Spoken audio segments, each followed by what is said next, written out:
Soleh-soleha, kita akan belajar tema 8, subtema 2, pembelajaran 3, 4, dan 5. Ikuti dengan semangat ya. Adik-adik perhatikan gambar berikut ini. Hari itu Dayu dan teman-teman berdiskusi mengenai berbagai pekerjaan sesuai lingkungan tempat tinggalnya. Mereka juga berdiskusi mengenai pekerjaan yang berkaitan dengan kegiatan ekonomi. Dayu bercerita bahwa dia dan ayahnya pernah berbincang dengan seorang bapak yang pekerjaannya menjadi badut. Adik-adik di sini penghibur ya melalui badut ini itu adalah pekerjaan yang menggunakan jasa karena tidak menghasilkan barang apapun adik-adik.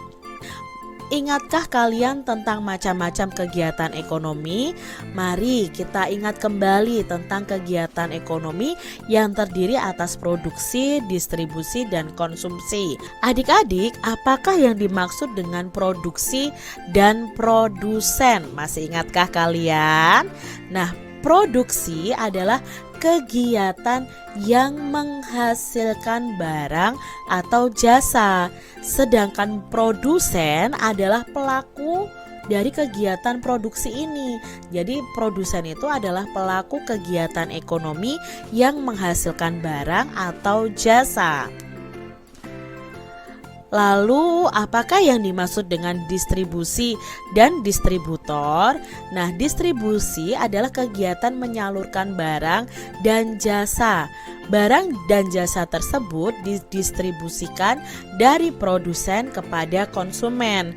Sedangkan distributor adalah orangnya, adalah pelakunya. Ya, pelaku yang melakukan kegiatan ekonomi yang menyalurkan barang atau jasa dari produsen langsung ke konsumen. Pertanyaan berikutnya, apakah yang dimaksud dengan konsumsi dan konsumen? Nah, di sini konsumsi adalah kegiatan menggunakan barang atau jasa, sedangkan konsumen adalah pelaku kegiatan ekonomi yang menggunakan barang atau jasa yang dihasilkan oleh produsen. Masih ingat ya adik-adik ya tentang kegiatan produksi, distribusi, konsumsi, produsen, distributor, dan konsumen. Adik-adik, dari gambar ini nih, apa kegiatan penduduk pada gambar rubrik ayo mengamati ini? Nah, ini kegiatannya apa? Oh, pada gambar tersebut terdapat 3 pelaku kegiatan ekonomi, yaitu produsen, distributor, dan konsumen. Ketiga pelaku kegiatan ekonomi ini saling berkaitan. Pengusaha memproduksi barang berupa buku. Agar buku tersebut sampai ke tangan konsumen atau pelajar, itu buku tersebut didistribusikan ke toko-toko buku. Nah, toko buku ini bertindak sebagai penjual buku. Dengan demikian, pelajar sebagai konsumen dapat membeli buku di toko buku dan bisa menggunakannya untuk belajar adik-adik. Adik-adik, buku itu merupakan sumber ilmu loh. Sebagai pelajar tentu kamu sangat membutuhkan buku untuk membuka cakrawala pengetahuan kalian. Berbicara mengenai pelajar nih, tahukah kamu kota yang mendapat julukan kota pelajar? Kota dengan julukan kota pelajar adalah kota Yogyakarta atau Provinsi Yogyakarta adik-adik. Kota Yogyakarta ini memiliki banyak keunikan. Keunikan Yogyakarta diantaranya dilihat dari tempat wisata, transportasi, dan adat istiadat berupa upacara adatnya. Tak hanya itu, kota Yogyakarta ini juga memiliki keunikan di bidang pendidikan. Banyak sekali sekolah dari tingkat dasar hingga perguruan tinggi ada di Yogyakarta. Oleh karena itu, banyak orang dari daerah lain, bahkan dari mancanegara adik-adik, datang ke Yogyakarta itu untuk belajar. Bagaimanakah karakteristik pelajar di kota Yogyakarta?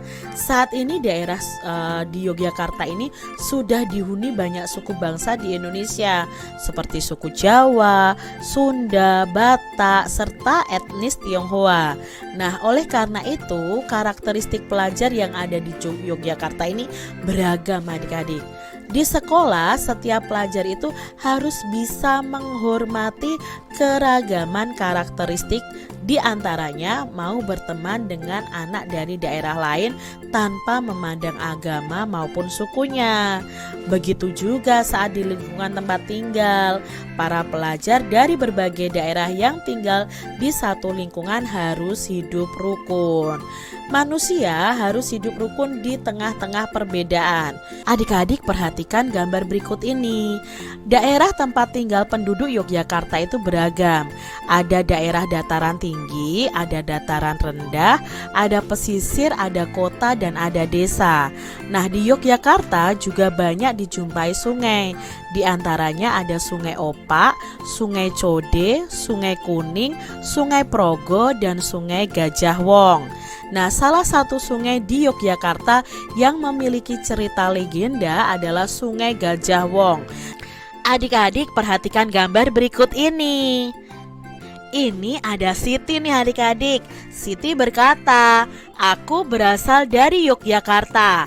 Daerah asalku memiliki ragam keunikan tersendiri. Tahukah kamu apa keunikan Yogyakarta? Yuk kita telusuri bersama-sama." Siti menunjukkan beberapa foto yang diambil saat dia mengunjungi daerah istimewa Yogyakarta. Inilah foto-fotonya adik-adik. Jadi di Yogyakarta itu ada namanya Tugu Yogyakarta adik-adik. Ini merupakan simbol dari kota Yogyakarta adik-adik. Lalu ada tempat wisata yang namanya Candi Prambanan. Berikutnya di Yogyakarta ini juga ada acara adat nih adik-adik. Nah, upacara adatnya itu namanya adalah grebek mulut ya. Lalu transportasi yang sangat khas dari kota Yogyakarta adalah andong. Andong ini ditarik oleh kuda adik-adik. Unik ya, ternyata kebudayaan dari kota Yogyakarta. Setiap daerah itu pasti memiliki keunikan tersendiri adik-adik, termasuk daerah tempat tinggal kalian. Tahukah adik-adik apa keunikan dari tempat tinggal kalian masing-masing? Coba adik-adik tuliskan. Adik-adik, di sini salah satu tempat wisata yang memiliki keunikan di Yogyakarta adalah Candi Prambanan. Nah, Candi Prambanan ini terletak di perbatasan Provinsi Daerah Istimewa Yogyakarta dan Jawa Tengah. Adik-adik perhatikan peta berikut ini. Tahukah kamu daerah dengan julukan Kota Seribu Industri? Nah, daerah dengan julukan Kota Seribu Industri adalah Kota Tangerang yang ada di Provinsi Banten. Nah, apa keunikan dari Kota Tangerang? Mari kita cari tahu bersama-sama.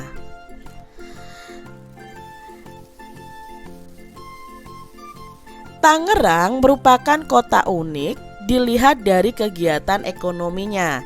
Nah, kegiatan ekonomi masyarakat dapat dilihat dari hadirnya pasar tradisional yang terletak di Jalan Kisamun, Kota Tangerang, hingga berdirinya banyak pabrik di Tangerang.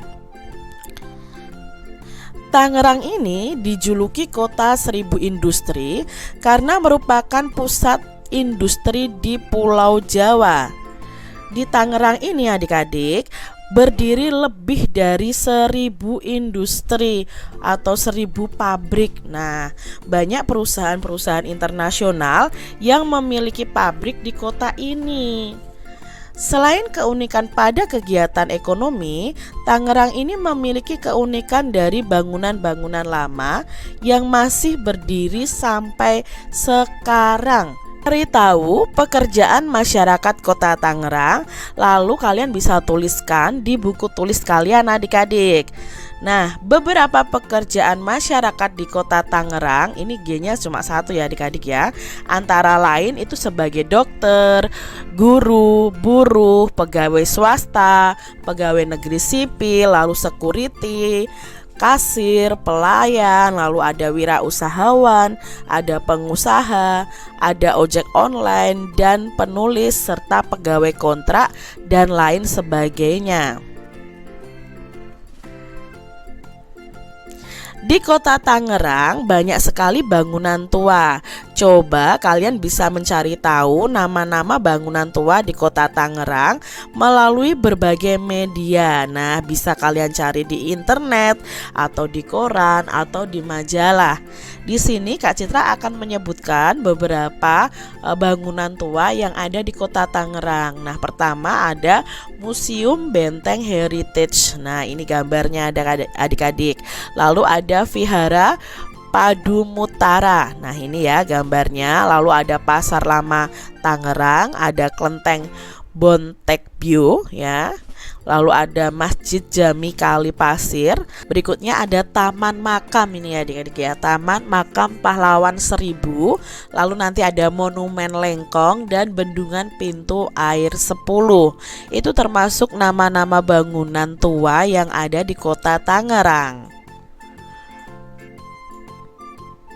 Siapa saja yang bekerja di pabrik ban dan siapa saja yang bekerja di pabrik sepatu? Apakah ada pekerja yang sama pada kedua pabrik tersebut? Nah, di sini pada gambar kedua terlihat sebagian besar buruh yang bekerja pada pabrik sepatu adalah perempuan adik-adik. Namun di sana juga terlihat ada beberapa pekerja laki-laki. Pada gambar yang pertama terlihat bahwa pekerja di pabrik ban itu didominasi oleh laki-laki. Kesamaan pada kedua gambar adalah adanya pekerja laki-laki pada kedua pabrik tersebut. Nah, industri adalah suatu usaha atau kegiatan pengolahan bahan mentah atau barang setengah jadi menjadi barang jadi adik-adik. Nah, barang hasil industri ini memiliki nilai tambah untuk mendapatkan keuntungan. Nah, adik-adik, adakah di sekitar tempat tinggalmu industri penghasil barang atau benda? Jika ada, kalian bisa sebutkan nama industri yang dijalankan, lalu siapa pekerjanya dan pekerjaannya ya adik-adik ya.